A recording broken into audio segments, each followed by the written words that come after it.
Hello! We're back again for spooky season. Spooktacular! You know we love Halloween, we love scary stuff, we love talking about it. So this is our yearly divot into spooky season stuff. Spooktober. Yeah. So enjoy the episode. Enjoy, Ooh. if you dare.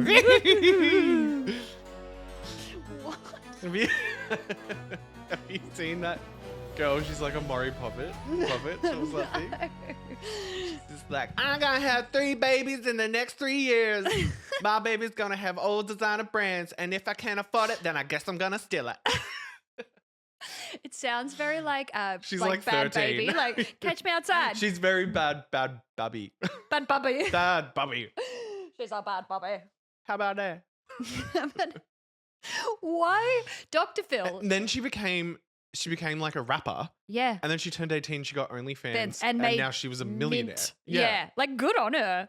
I think she's stupid. I'm all for people, doing that kind of stuff, but she's just not a pleasant girl. She's not a pleasant young woman. And that's what And we the want. world needs pleasant young You know women. what she should really do more? She should really smile. She just mind her manners. A why good don't you woman just is a smile? silent woman. Then I guess I'm gonna steal it. Hello, Joe. Hi. Hello. Ooh. Hello. Ooh, spooky. We're back. Can you do your best witch's cackle? You know I'm great at impressions from my I'll be back from my witch's cackle. I can't. Can you do one? Do it. I'm trying to think. Okay, I'll do mine. Yeah. Oh, that's good. You could sell that to a soundboard. I was kind of practicing that in the car on the way over here. So you've set me up. You've practiced. Set you up. I feel like I'm going to go too high and be like, Oh, that was really good. There we go. Really good. Thanks. Copied mine a little bit, but that's all right. Oh, Jesus Be Christ. your own witch. You know what? Do your own thing. Do your own thing. Good woman. You know what? Actually, You know what? Steph, we're done. I'm so fucking over this. I'm so over this shit. You know what? I'm going. This is the final straw. Your little hand. With tiny hands. So we're Denise and Spider-Man again. Again. We did not change our costumes. Apologies. This took too long to put on. Like we're going to record 2 podcasts in a day and change costumes for each podcast. One. That and is crazy. Apparently there's 5 Wednesdays in October, which doesn't sound right to me. I feel like we need to check on that. Let me get the reports up. Yeah. That Confirmed. Not So, debunked. Yeah, we'll do 1 costume per 2 episodes. Yeah, and then maybe you'll get a little bonus costume. Yeah. Ooh. We're just completely naked. It's like either the highest rated episode or the lowest. We'll let YouTube decide. Alrighty. Well, I don't have a recommendation. You should recommend. I keep forgetting. No, what you did on the farm in the what you did with work. Oh, that's not very spooky. Doesn't have to be spooky. Well, it's spooky season. True. Spooky recommendations. Oh, well, okay. I'll talk about what we did on the farm. My recommendation for everyone is go to the RSPCA Centre in Burwood, which is an animal, kind of like a safe space for all animals, big and tall and small and little. This is an incredible place. We went there for work to kind of help out for the day. And it is gigantic, the amount of animals they have there that are being kept in just in the best way possible. They're not animals like in cages with nowhere to go. They actually have like full studio apartments. The cat section that they have there, like each cat section is like its own studio apartment. I'm like, this is nice. This is nicer than what Opie's doing. Yes. But no, they do fantastic work. They do a lot of, rescue, animal rescue for, animals that might be, a lot of the times it's horses and livestock that have been left on properties for whichever reason, whether people have escaped maybe because of bushfires or they've just left it and neglect and stuff like that. They go and do a lot of that and bring them back. They've got a full barn, a full paddock. Like they've got everything for these animals. And of course, lots of dogs and cats and guinea pigs and rabbits and axolotls and Axolotls. and they've got fish. They had a crow. They had a galah. They've got so many things, and each little section of this RSPCA is monitored by either volunteers or people who work there. And it was just an incredible day. We got to walk some sheep, which was great. Walking sheep around. Oh, the sheep were like dogs. So they liked cute. having a walk, and the girl there was just like, they're really big sheep, and we really need to walk them. So we took them around on leads. So cute. It was amazing, and it was just what they're doing there is just so incredible, and it's just a fantastic organization. There's RSPCAs all over Australia. Did you know that they don't have carriage horses anymore in Melbourne? It's been Yes. yeah, because I remember it was only a few years ago they were Yeah. still around, but they don't use the carriage horses in the city anymore, which of course a big horse in a bustling city with lots of Yeah. stimuli and honking and noises On like concrete and stuff. and on concrete, dragging around a carriage and whatever. I know that was the mode of transport back in the day, but we do what have is it? cars now. 1800s. And I know that it's romantic and all that kind of stuff, but yeah, horses in the city were just not meant to be. Yeah. And yeah, so that's not a thing anymore. I asked them Yeah. about that because I'm like, oh, I didn't realize it stopped, but also I haven't seen any horses with carriages Yeah. in the city for years. They were one of the rescue ladies came in. Her name's escaping me. And she's actually been on, she had like a little slideshow, and she was like, she did it kind of a like, you might recognize me from blah, blah, blah. She was on an RSPCA show, TV show that they Oh. had. And she was also on the project and all these other things. Anyway, she was telling us about the kind of craziest missions they've gone on to rescue these animals. Oh. There were some sad ones, Yeah. but there were some like kind of more light, Yeah. interesting lighthearted ones, like a guy in central Melbourne, not even out in a suburb or something like that. He was essentially had a house in a good area of Melbourne. Yeah. He had a shed out the backyard. He had a live crocodile in the shed. My God. He was like a reptile collector. So he had snakes and What is this, Florida? snakes and all this kind of stuff. But they went to the back and they saw a crocodile and they were like, whoa. Terrifying. And they had to get, other people in to help them with that. But yeah. Oh my God. That is no. And the main thing is with people who, well, a lot of the time, a lot of the things that they see is people who have maybe hoarding issues. Yes, I could. And believe animal that. hoarding is a very big Mm. thing, and it comes into play with the kind of mental illness of it all. Yeah, I never Um, thought about. Yeah, you could hoard animals. That Yeah. makes sense. Because they're not necessarily bad people, and there's something in their brain that doesn't see that what they're doing is the wrong thing. Chimp crazy lady. Yes. Did you know because she got convicted and stuff, Yeah. and she's already out. She's got another chimp. Yeah. She's going to keep going back to in their jail. brain that doesn't. They do love these animals, but there's something in their brain that stops them from seeing that the condition that they're living in, much like themselves living in a hoarding house, realizing it's not a safe situation for them to be living in themselves. So there was one in particular where it was a girl only in her 20s, and she had 60 cats in her house. 60. They thought she had 20, and that's why they were going over there, because even 20 is too much. You have to have specific licenses if you want, and obviously a big enough place to have a set amount of animals. She just had 60. They were going over there for rescuing what they thought was 20, and then they found a lot more. What am I going to recommend? I gave you a hard time, and I'm like, what am I? Yeah, but then recommend? mine ended up being a banger. Yeah. I liked getting to talk about the RSPCA. Good on you. What am I recommending? I went this week to 2 restaurants in Melbourne. So if you're heading to Melbourne or if you're in Melbourne, I'm going to recommend these 2 restaurants. One of La them, Poqueta. I went to La Poqueta and it was great.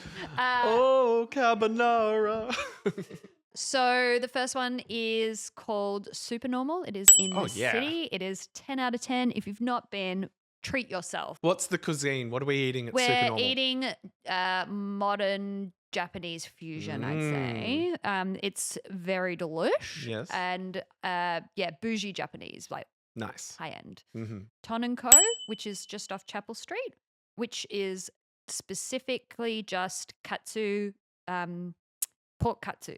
Ooh. So it's a very limited menu. It's basically like you either get the thicker pork cut or the thinner one. I prefer the thinner. And it is delicious. It is very, very Japanese in the sense you go to a restaurant and they do one thing, they do it well. Yep. And it is 10 out of 10 delicious. Where off Chapel Street? Is it Windsor End or Toorak Yes, End? it is just up from Lucky Cock. Okay. Yes. Yep. So highly recommend that too. RSPCA pork katsu.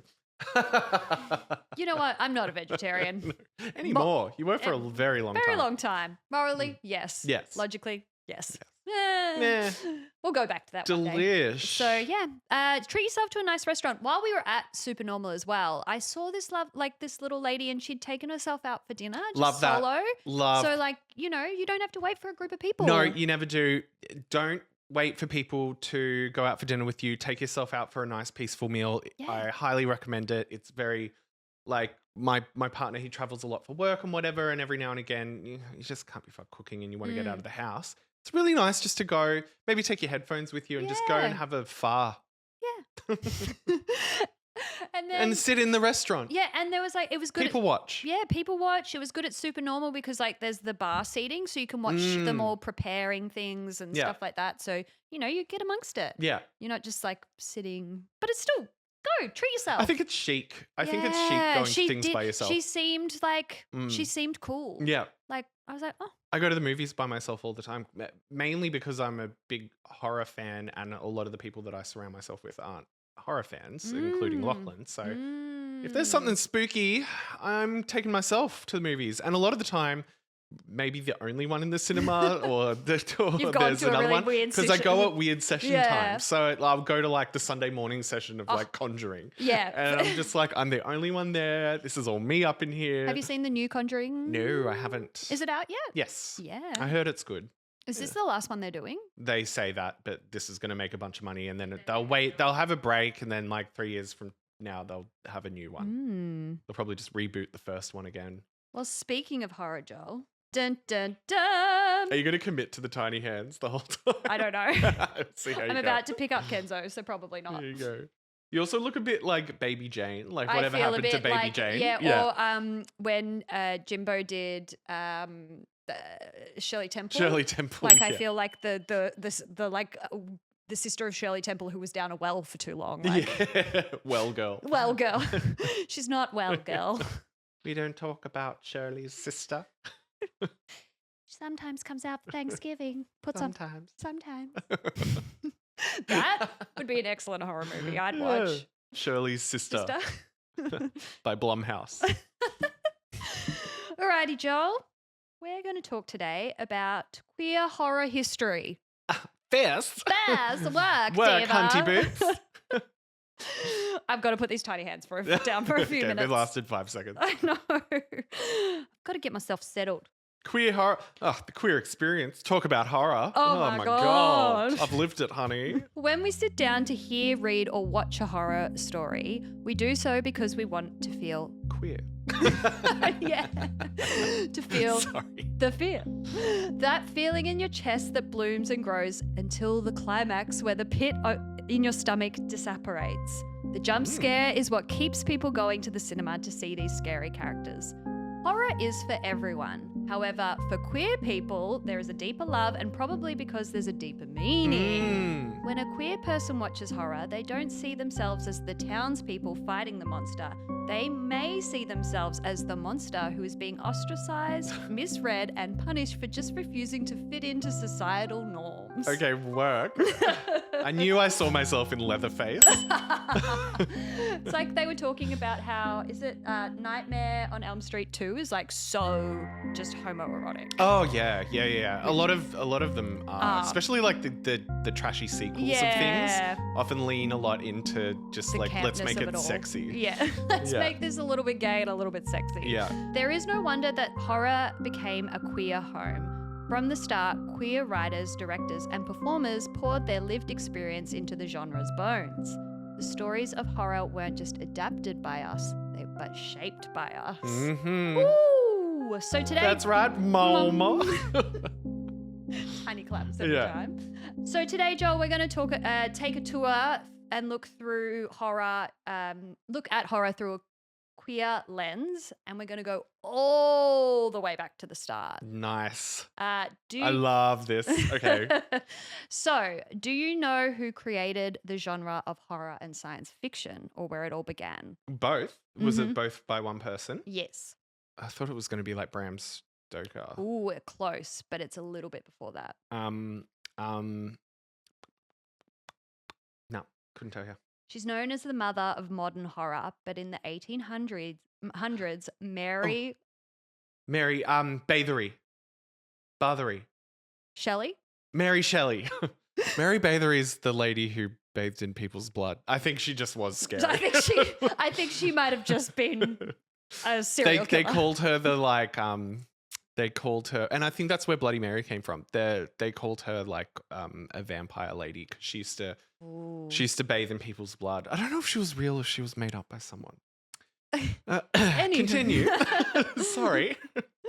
Mary Shelley. Mary Shelley, who you might know as writing Frankenstein's monster. Yes. So, not only was the genre of horror created by a woman, but a suspected queer woman at that. So, let's start with the persistent rumor that kicks off Shelley's story. So, she would often meet her future husband, Percy. They'd meet her mother died when Shelley was really young, and they'd often have meetings and rendezvous at her mother's grave. Aww. She's a little freaky gal. And apparently it's believed at one of these meetings, Mary lost her virginity on top of her mother's grave. So on top of her mother's grave? Yeah. Oh, Mary. Mary. I was going to say that's kind of like sexy and like Morticia and Gomez Adams vibes, but not on your mum's grave. Just That's maybe move a few down to a different cemetery. Yeah. So that's where it starts. Yeah. From there, she starts to live a pretty bohemian life. So in 1814, she marries Percy, the man who apparently had sex on top of the mum's grave. And they elope with Mary's stepsister. Stepscissor? Whoa! Someone's got something on the brain. Bold cap is tight, mama. They elope with Mary's stepsister, Claire Claremont, as a witness. Mm-hmm. What a name, Claire Claremont. Now, it is somewhat unclear what the relationship is between the three, but we do know that Claire is having an open affair with Percy that Shelley knew about. Okay. So they also had an unconventional circle of friends. So Mary and Percy kept up with people that included Lord Byron, and there were mentions of possible orgies or at least a pretty non-monogamous, sexually fluid relationship within this friendship group. Hot. Then we get to the main event, which is in the summer of 1816. Mary, Percy, and Claire make their way to Lake Geneva, and Byron rents a villa there. So they're all having a little bit of a fun orgy time there in the summer. But the summer is actually weirdly cold. So kind of everyone's stuck indoors. They can't go outside and frolic. So to keep everyone kind of entertained, Byron proposes a challenge. Each of them will write a ghost story. Mary struggles with this until a late night talk turns to ideas of the principle of life and galvanism. Don't worry, I looked it up for you, Joel. Galvanism is when they were starting to talk about in science how if you had muscles in the body and you put electric currents into them, if it would shock them and bring them them back to life. Yeah. So they're talking about that and about how if a corpse could be reanimated. So that night at around 3 a.m. Always at 3 a.m. Witching hour, where the veil is the thinnest. She has what she's called a walking dream. So I think it's when, when you're awake but asleep and you're dreaming, but you feel like a pressing on your chest. What's it called? It's lucid. Lucid dreaming. Yes. Right. And so I think that's what her walking dreaming is. Lucid dreaming is when you know that you're in a dream. Oh, maybe that's it. Sleep paralysis, maybe. Who knows? Well, you can't walk when you've got sleep paralysis. Well, whether she's walking around or not, I don't know. But she sees a pale student hovering over a stitched together body as some engine shocks it into an uneasy motion. And thus, Frankenstein's monster is born. Cool. I know. So now the book would be published anonymously initially. However, Shelley's name would eventually be attached to it. So let's get to the queerness of this all, Joel. So after Percy's death in 1822, Mary Shelley's letters indicate that she has turned to women for affection and sexual gratification. Go off. I know, go off, sis. In a letter in 1835, she famously wrote, "I was so ready to give myself away, and being afraid of men, I was apt to get tousy-mousy for women." Tousy-mousy. Could you guess what tousy-mousy is, Joel? Frisky. Playing with. It's essentially slang for vagina. Oh, my. I know. It's just time to get tousy-mousy. Don't tell Snoop Dogg. Oh, I know. He's like, cover your eyes, grandkids. So while this strongly suggests Mary Shelley was bisexual, this openness towards women is primarily linked to her intense friendship and possible love affair with a woman named Jane Williams. So after Percy dies, she speaks a lot about Jane and it is very lesbian of her, those letters. The way she writes, the way she talks about Jane. She's like, I couldn't possibly go anywhere without her. I'm like, all right, diva, calm down. Yeah. It's okay. Move in. Yeah, pretty much. When we look at Shelley's story, we can see that she lived a pretty free-loving life and didn't discriminate on gender. And at the time, she didn't necessarily have the words to attach to herself, such as bisexual. And so because she didn't have the language to articulate, she wouldn't have said like, "Oh, I'm a bisexual." She just was like, "I'm a bit flippy floopy." Yeah, I'm a tousy-mousy, as you say. So that's the inception of horror and kind of how a queer woman created it. Awesome. Yeah. So did she do a few of the monsters, or was Frankenstein her? Frankenstein was her. Yeah. Okay. Bread and butter. Yeah. Yep.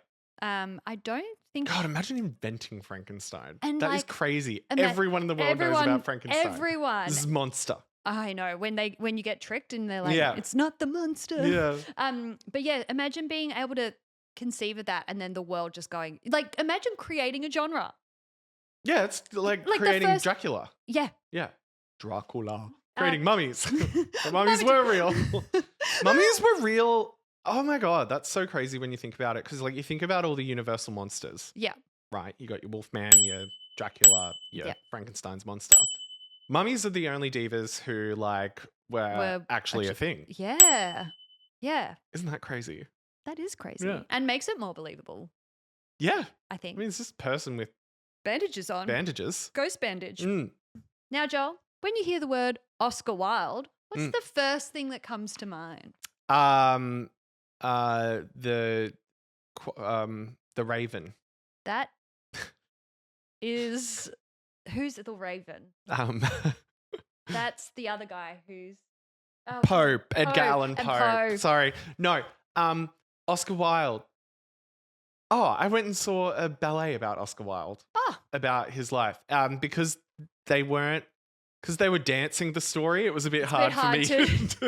But he was a bit. He got toey with a few guys. Yeah. Yeah. He wasn't. He got a bit wild. He was the opposite of Tousy Mousy. Yeah. He was tricky dicky. Yes.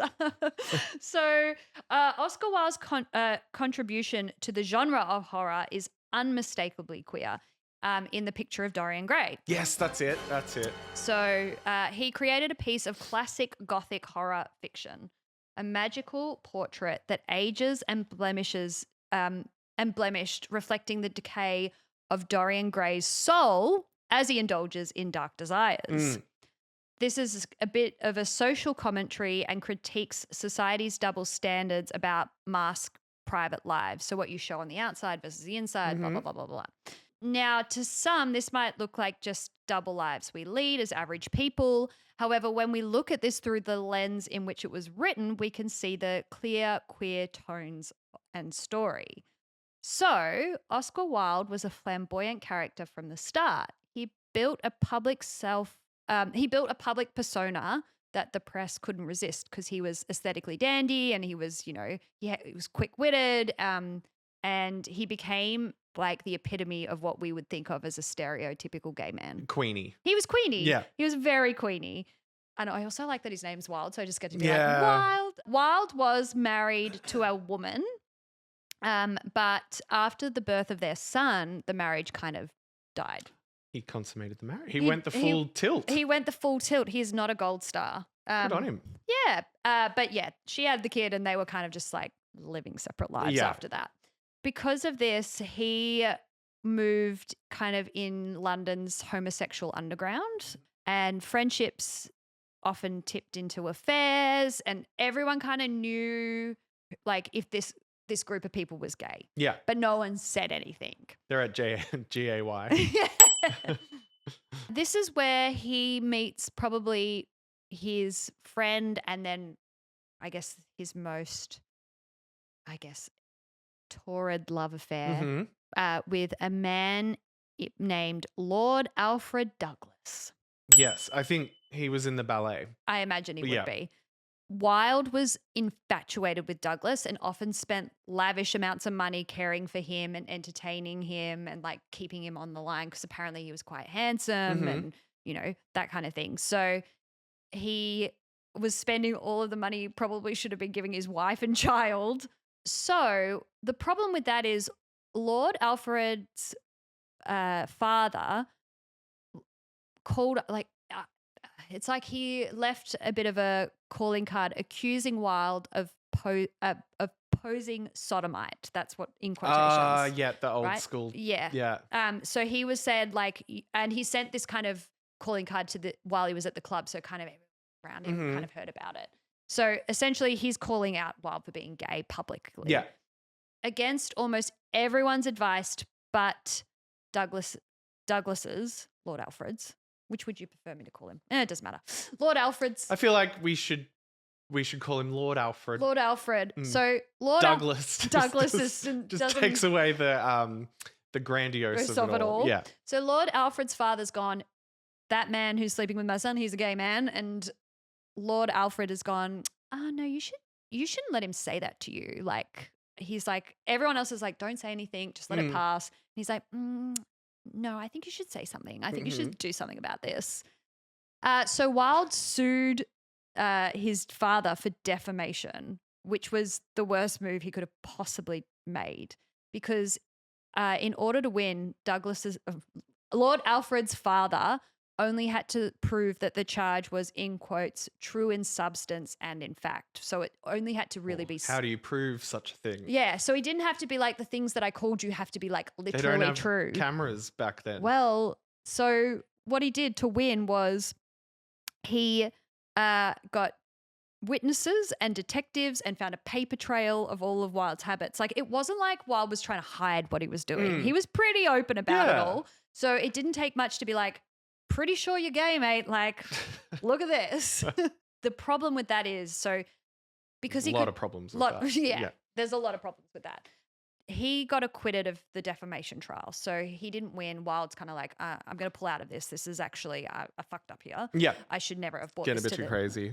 But then what happens is literally a few days later, Wilde gets arrested for gross indecency with other males. Oh, I wonder where he was getting freaky. Yeah. So I think it was more so because they'd found all this, kind of documentation. The police were like, get him. Like, we don't have to do this work anymore because someone else has done it for us. He gets essentially put on trial, and this becomes a real... How embarrassing for him. I know, and it becomes a real public thing. So it was kind of like don't ask, don't tell in the vibes of, we'll all just... no one says anything, you can just do what you got to do. Don't put it in our faces. We won't talk about it. But this was brought to the stage and there's nothing else to do. So of course we're going to watch this court case. This case pretty much changes the course of like queer history because what happens is he gets convicted and gets given the maximum sentence of 2 years of hard labor. Essentially all queer culture goes underground because although it was somewhat underground, this pretty much like desecrates it. While you would have had ladies of the night on the street with big like fat cats going around and being indecent with them. Yep. All this time. But Exactly. Oh, furious. Furious at all of this. Also, this is when the whole, bearded marriages and stuff, like lavender marriages, they all kind of come about because no one at this point wants to be gay because they're like, well, I could get 2 years hard labor. My life is ruined. Everyone hates me. Yeah. Whereas before it was like, oh, he's just like a bit camp. Like, Yeah. His trial fed like this moral panic that started to kind of have this cultural reset within, especially in London. And like it kind of made it seem like gay men were dangerous or corrupting other men, It became we just like dancing. We just like to go out and dance. To the top, whatever pop divas around. Yeah. That's all they Madonna's wanted to. music would have been around. Yeah, then. I mean, she would have had a number one hit at that time for sure. Do you know she's doing Confessions of a Dance Floor too? Is she? Yes, she's going back to disco. Ooh, yes. And she's done like promo images the last couple of days, and I'm like, this is the Madonna. This is exactly what she should be doing right now. Ooh, I'm into this. Yeah. It's not her with like box braids with like Labubu earrings and stuff. It's like her peak. Fine form. Fine form. It's, for lack of a better word, age appropriate. Yeah. Well, she's still like sexy and Madonna, but she just whatever era she's in right now is just 10 out of 10. 10 out of 10. Can't wait to hear. And she's gone back to, I don't know if it's Capitol Records. No, she's gone back to Warner Music where she started. Oh. And she's like, back to the music, back to the this and that. Like, it just seems like she's back. Yeah, which I'm excited for. They're doing, and also probably. So I found her a bit cringy in the last like few years, 10 years. Yeah. I feel like as well because they're going to do a movie about her life, so I feel like she's got to kind of. That's right, they're doing that. Yeah, which I think she's doing, which is interesting. Madonna in movies can be a bit risky. But yeah, I think so. She's probably wanting to kind of boost her career up because it will in the end help the movie, right? Yeah. Anywho, but I'm excited for that. Yeah. Ooh. In May of 1897, he walked out of prison, took the night steamer. I like that they call them night steamer instead of took the night train. Maybe not the night not steamer. The night steamer. It took the night train to France, and his last years were actually spent in squalor. He had no money left. And I think I remember. Yes, the ballet explained something like this. That I don't was remember a man the looking night cold. steamer. Yeah. You don't remember that? There wasn't a big toilet scene, toilet humor. He kind of died penniless, which is very sad. So depressing. They tried to shame him, and it instead kind of gave us this legacy of this man, and we kind of got to see what it was like kind of before and after for a queer person in this time, which is, sad, but oh well, what can you do? Dorian Gray is cool though. Yeah. So he read some good stuff. Anywho, let's talk about one of your favorites. Well, maybe not. Dracula? Thoughts, feelings? Yeah, I'm a big Dracula fan. I think this is probably the most queer genre of horror. Yeah. Because I remember watching in the 90s when I was quite young, we watched the movie Interview with a Vampire. Mm-hmm. And it had Tom Cruise. Mm-hmm. It had Brad Pitt. Mm-hmm.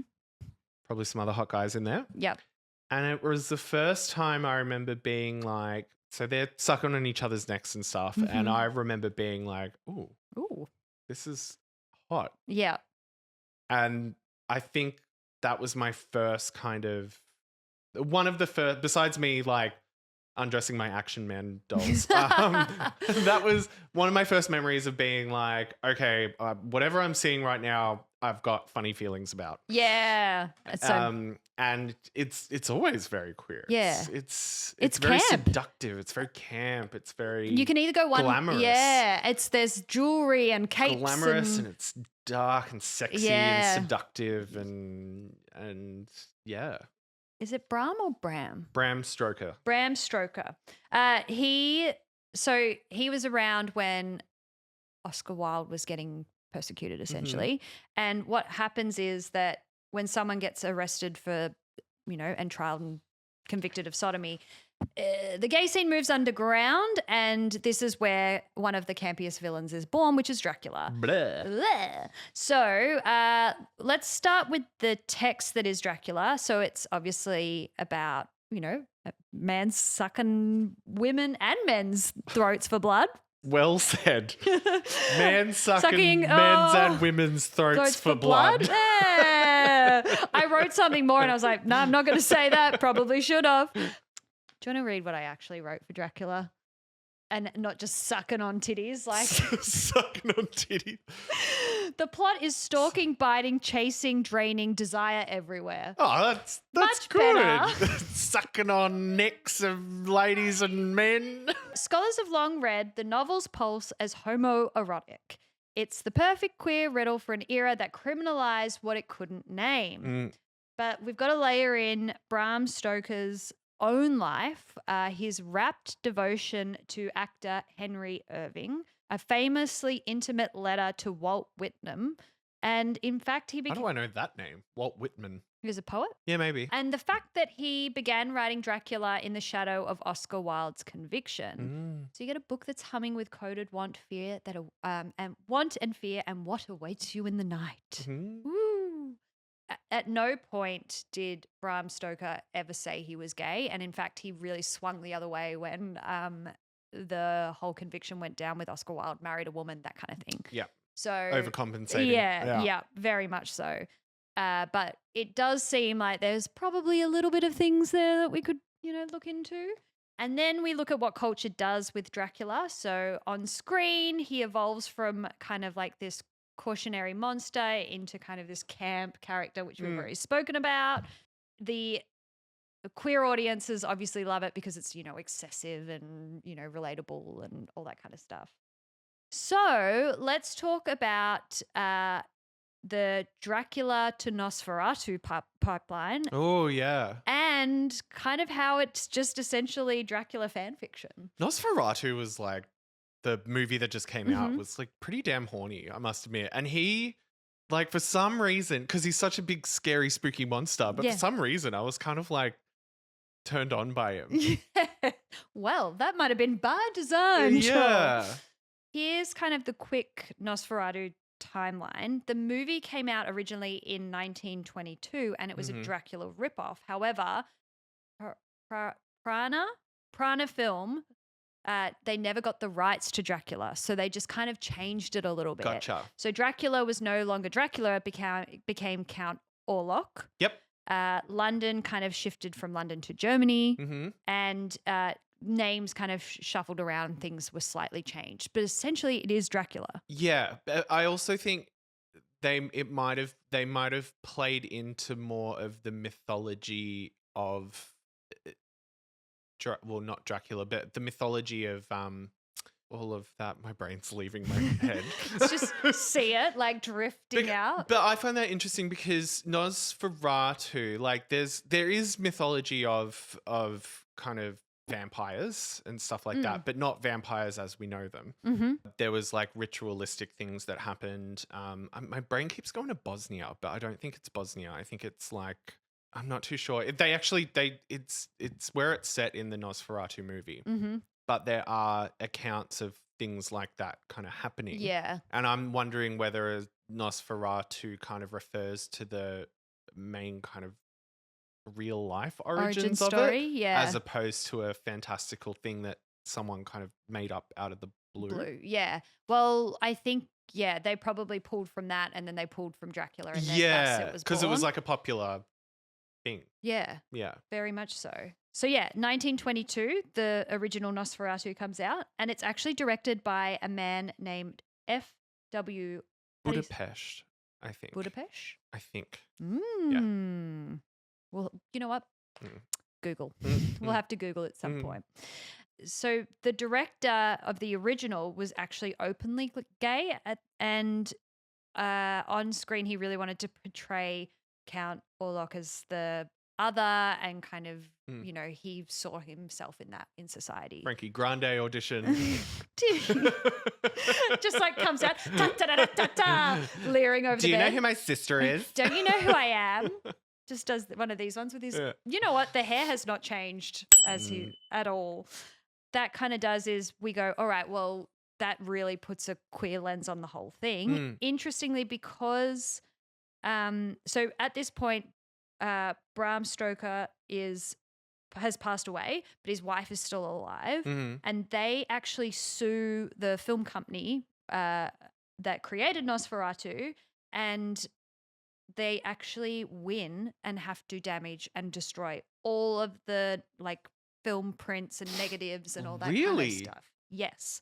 The only reason why we still have that film today is that someone took the film and like hid it. Gotcha. So because it was like one of the first silent horrors. Yeah. So what they did was they stole it and like hid one away, just one copy, and every copy from then has come from that one copy. Yep. If you didn't hear that, Bram Stoker's wife is Oscar Wilde's ex-wife. She is putting in the work. She is an ally. She is. She loves the gays. She's in the club with them. She's like, yes. They destroy all of the originals. One gets kept, and that's why we have it. Kind of turned it into that cult film, that we love today because it's the story's just as good. As it gets referenced all the time in pop culture. Yeah. Like if you don't know what we're talking about, we'll ding the image and it'll probably like they've used it in SpongeBob. Yeah. They've used it in like heaps of things. When you see it, you go, oh, that's what that's from. Yeah, and it's quite a disturbing image. Like as far as old horror goes, which is often more or less a bit kind of, I don't know, a bit cheesy and whatever. This creature that they created for this movie in the 1920s is quite disturbing. Yeah. And I think because it is a bit silent. Like and his fangs are his front two teeth, which is interesting. Yeah, it kind of gives him a more rodent vibe. Yes, absolutely. Creepy. Look, the stuff about like Bosnia and Budapest and stuff, like I could completely be pulling that out of my ass, but I thought that Nosferatu was pulled more from mythology as opposed to a copy of Dracula, but I could be completely wrong. That's just what I thought. Yeah. I mean, probably column A, column B. All right. And that's bisexual. Bisexual representation. Now we're going to fast forward. Oh, hold on. Before we skip past Dracula, I remember because I remember when a man sucked on my neck. I was infatuated with vampires for a while when I was younger. I was allowed to watch horror movies and stuff like that from a very young age. My dad likes horror. You're such a horror movie buff. Yeah. I never had, I've said this before, I never had a real filter to what I was exposed to when I was young because I had working parents who weren't around that much, so I could kind of watch whatever. But my dad, he was a big horror movie buff, and my greatest memories are like going to the video store with him in Albury, and I would just run to the back where the horror movies were and just stare at the covers. Like I would just be so like I'd be scared of them, but I'd be so intrigued by them, and the covers always looked so like exciting. Yeah. And I remember my mum, not a big horror fan whatsoever. Like I could imagine. Yes. And I remember being in the car with my mum, and I was on my way to basketball and being like, oh, I had a dream I was a vampire last night. I really want to be a vampire. And she was like, no, you don't. She gets out the holy water, blesses you. And she's not, I've said this before, she's not religious, but she, for some reason, that just really pissed her off. She was like, what is wrong with my child? Little did she know. And I think it's because I would have seen there was a movie called The Littlest Vampire or something with like Jonathan Lipnicki from Stuart Little. And he had a vampire friend, and he used to like crawl on the walls and stuff like that. And I think I had a dream I was like crawling all over the walls. Up the walls. She was like, hey guys. And I was like, oh, I want to be a vampire so bad. And yeah, that like really annoyed Mum. I remember that like pissing her off. She's like, you absolutely, you can like, be what anything the fuck? else. Why? What? Why? Why this? Oh, bless. Yeah. I love that. Anything else you want to say about Dracula? No, that's before just a we little move on? insight into my horror journey as from a very, very young age. Love that. And why I'm somewhat desensitized by it, but still really, really enjoy it. Yeah. We were talking about how desensitized I personally have become to like women getting murdered because of all the documentaries I watch. Well, that's the thing. I am not a fan of slashers anymore or anything where there's a woman in peril. I just don't like it. A, it doesn't excite me because it's been done a million times.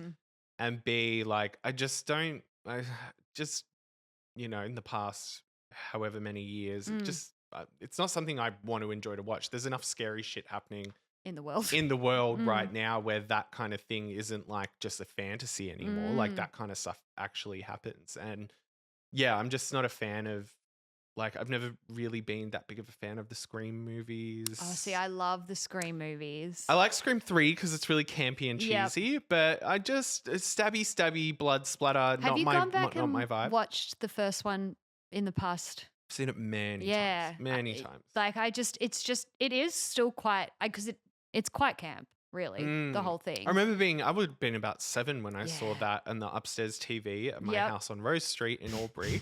And yeah, the opening scene with Drew Barrymore, like I remember that scaring the living hell out of me. It's so, when you watch it when you're younger, you're just like, this is horrifying. But I'm much more of I like paranormal, I like ghosts, I like zombie, because in my mind that's still so far removed from real life. Like I want to watch a movie that allows me to have a bit of escapism. Yeah. So when I'm watching people in peril, I'd rather a ghost or a monster doing that than a real person. Because it's almost more horrific when it's a real person because you just know. But it's not. You know what I mean? Like, that's just every day. Yeah. Let it be the Babadook. Yeah. I just think slashers unless I see one that's really clever and really, like, it's got a good mix of, like, I guess Heart Eyes I really liked, which is one people should check out because they do lean into the silliness of it all. But when it's too serious and I don't like a serious like slasher. I like a camp. Yeah. Like a bit of a camp one. Yeah. Alrighty. Well, let's fast forward all the way to Hitchcock. Oh, yep. So, Mr. Jowls. Oh, yeah, he's got some jowls on him. So, Nosferatu taught us that the other can be, a bit scary and sinister, but also kind of somewhat like the way it was shot and everything at the time and even now with the new version. It's quite beautiful. Like, it's made to look quite beautiful, that kind of thing. But Hitchcock will lean into and tells the story of how we need to hide things in plain sight. So. Was Hitchcock gay? No. Oh, okay. Yeah. However, literally my next line. Now, although Hitchcock himself was not gay. That we know of. He created coded films with closeted collaborators. Okay. So Hitchcock's queerness kind of is more so related in how he creates his art and who he gets on board to help him create his art. So if you look at his kind of roster and team, because he was famously married to a woman named Alma, and they had a really close relationship. They were really co-collaborators on a lot of stuff. So he was very much, I believe, that we know of, straight man. However, if you look at his kind of roster, like his screenwriters were gay, his scripting and all the people that he had to collaborate with, actors and storylines. Hollywood, baby. That's Hollywood. So we look at something like a movie called Rope, which was two men who were like murderous lovers. And every scene they kind of talk about like the body in the house and how they've killed someone and there's this party happening and they've got the body in the house and they're trying to like stop people from trying to find it. So, but the way they speak is kind of more like tension building. It's like they're talking about it's like they're having sex essentially, but they've murdered someone. Okay, work. Yeah. So watch that get remade in the next 10 years. Exactly. It 100% will. And then there was, and the thing was, although they were clearly lovers, they were clearly, having this relationship, it was never said in the film. So they could, nuance. He could get away with being like, no, they're just pals. Then there was also a lot of his actors in the films that he created were gay, whether they be male or female. He always included a lot of, female and male queer people. But we kind of looked at one of his most famous pieces, which was Psycho. So with this particular film, so kind of spoiler alert if you've never seen Psycho, the story is essentially this woman goes to this hotel, which is run Bates. by either Bates Hotel, which is run by Bates Hotel. Bates. Master Bates. the math. Oh. So it's run by Norman Bates, who is this kind of really reserved, shy, quiet guy. And essentially he is a psychopathic murderer. Yep. But, at the end, Norman kind of comes out and he's dressed as a woman, and it's made very clear in the movie at that time as well that he's not dressed to be a trans person. He's not trans at all. He's just dressed as his mother. Yeah. In this Who's died. And he has the mummified corpse in his room. In his house that overlooks the Bates Motel. Yeah. And he hears her from the hotel. And he's what's that, mother? Yes. Yeah. And he is also very much like, my mother possesses me somewhat when I'm killing. I hear my mother when, devious things are happening around me. Like a woman will flirt with him and he's like, all right, well, now I've got to kill you because you're not being a proper lady. Yeah. What is interesting is at the time, so the male protagonist is played by Anthony Perkins. Yep. So at the time, he was a very well-known heartthrob. Yes. He was, a leading man. He was a closeted gay man at the time as well. Yes. So he had a son. He had a son. He was married. Who was a director called Osgood Perkins. There you go. Who directed the film Longlegs. And he's also directed The Monkey. Yep. And he has a movie coming out this year, I believe. And he is also in Legally Blonde as a nerd in it. Oh. He's like the nerd who talks to Reese Witherspoon in one scene. Oh, look at him go. Yeah, Osgood Perkins. So his dad is closeted homosexual. Yeah. It's and I don't it was from what Perkins said, that role ruined his career. Essentially, because he was like, I went from playing the leading man and then I played this character which probably hit too close to home for him. And people couldn't see him as anything else because it was such a pivotal role, but also he couldn't, it was too close to home. He couldn't hide away that.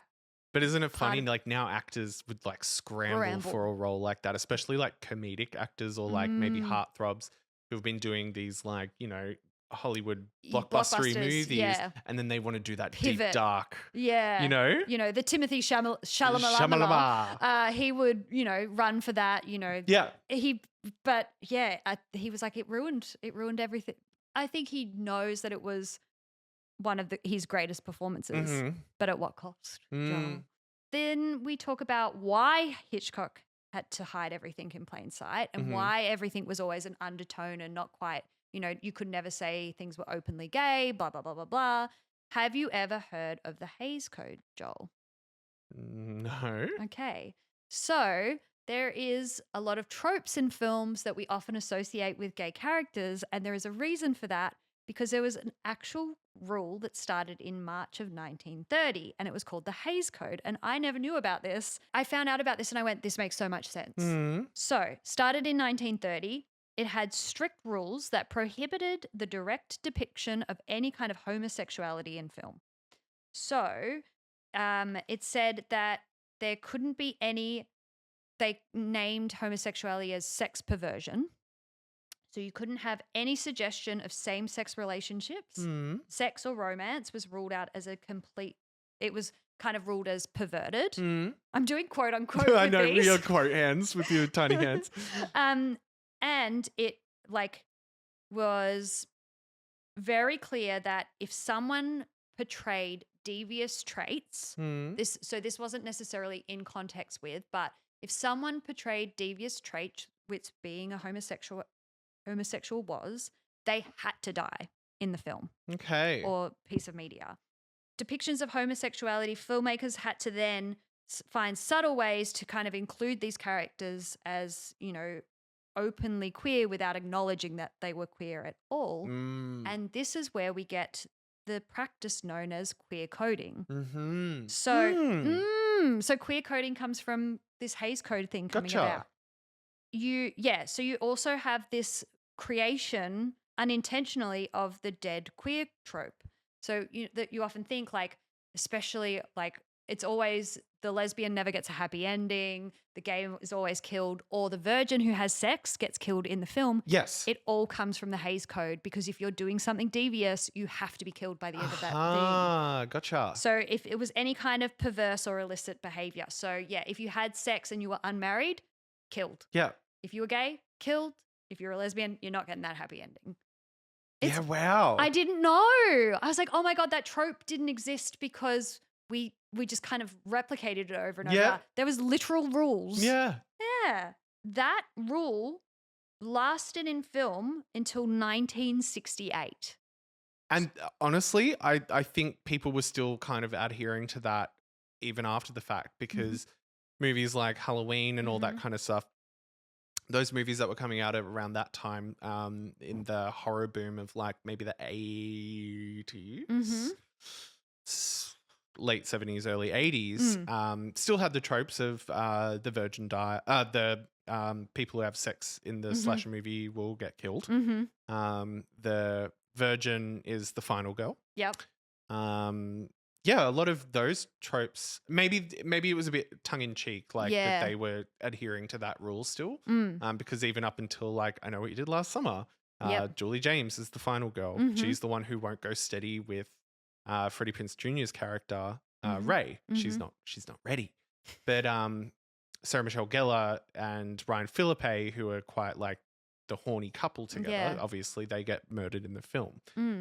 Sydney Prescott in Scream. Yep. Virgin won't go steady with Skeet Ulrich's character.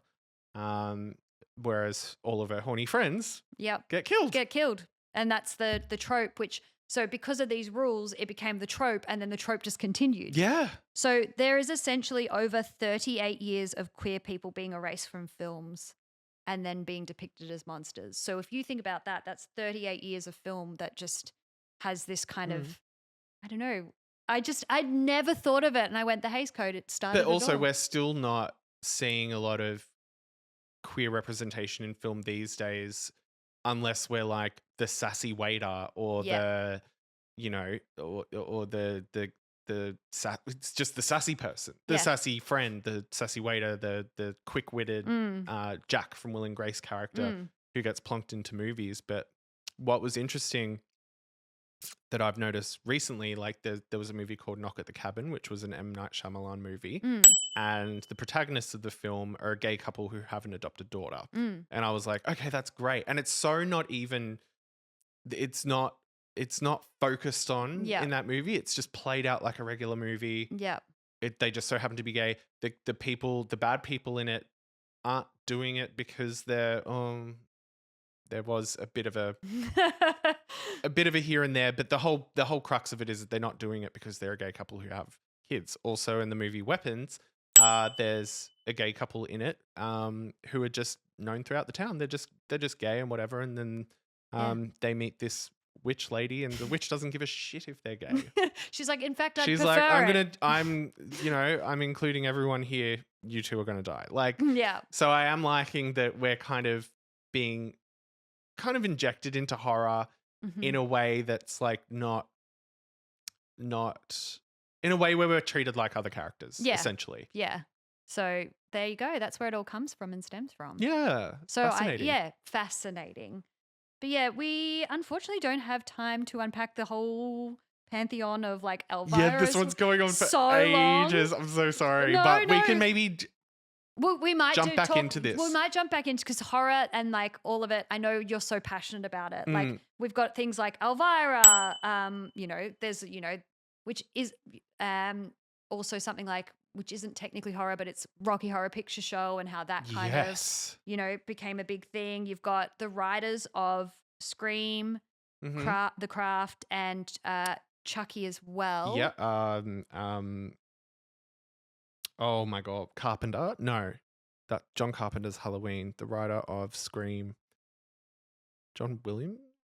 Ooh. Anyway, I can't Can't remember. think. So yeah, there's all of these kind of writers who are behind these stories who are queer, and we've got things that unintentionally become queer, like Gladys has become a queer icon. Yes. The Babadook became a queer icon. Like all of these points of history and horror, and it all intersects into this like melting pot of queerness. That Oh, sorry. Wes Craven was Scream. I don't know who I'm thinking of. Anyway. Yeah, no, you're totally right. So- And there's such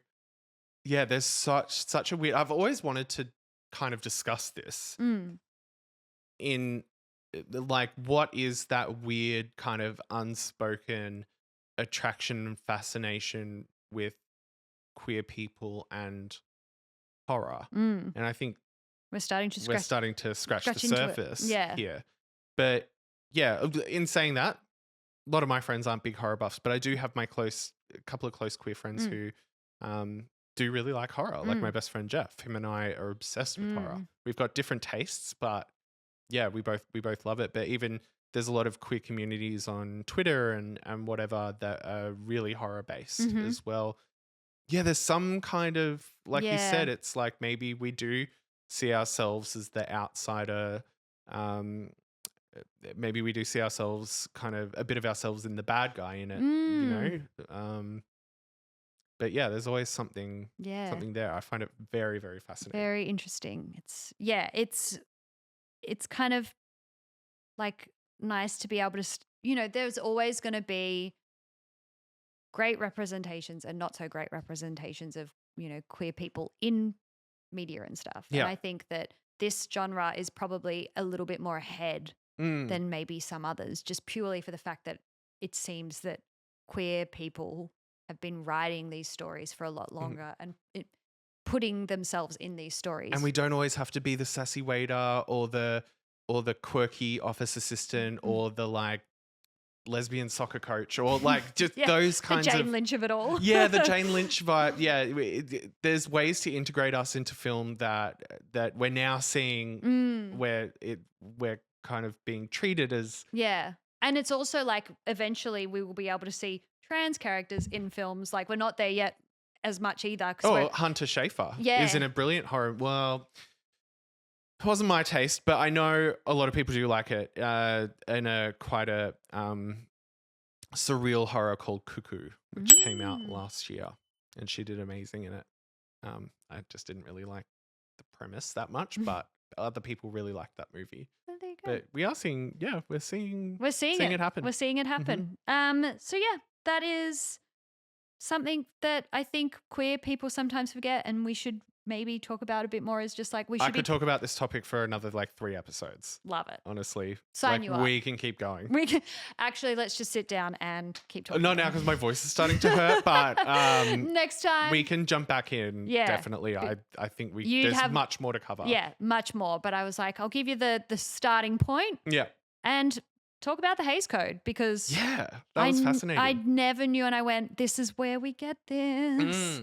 But yeah, that's a bit of queer horror history. How fascinating. I feel like we're like Margaret and David. This is good. I love talking movies. Whee! Yes. Well, any final thoughts? Final girl? No, but I do feel like I'm going to go home and watch a few YouTube kind of YouTube think pieces about this. I will say I got a lot of this information from a commentary documentary kind of thing around queer horror, and that it's 4 episodes and it touches on different aspects of horror. And it is called Queer Fear. Queer Fear, which you can find on AMC or Shudder. Shudder. I think I've seen it on Shudder. So it's got a lot of information came from that, and they talk about it in the whole kind of why it is important and how it kind of came about. So they touch on these stories, but they go into heaps of depth. They just go into depth with other information. Sorry, I couldn't get the words out then. So yeah, I would highly recommend that. There's a lot of think pieces on YouTube, a lot of good essays. So yeah, go home and watch. Fascinating. And Joel, before we go, comment, like, come follow us, TikTok, Instagram, Spotify, YouTube, wherever you find Book us. of incantations. If you say the spell right, we will appear just like this in your home. And Joel, as we always say, Yes, if you're running from the killer, don't go upstairs unless you've got a big window and a big roof that you can get yourself out on. Just don't go upstairs. Find a way out downstairs. The killer's going to chase you up there and you screw. we do always say that. And until next time, goodbye.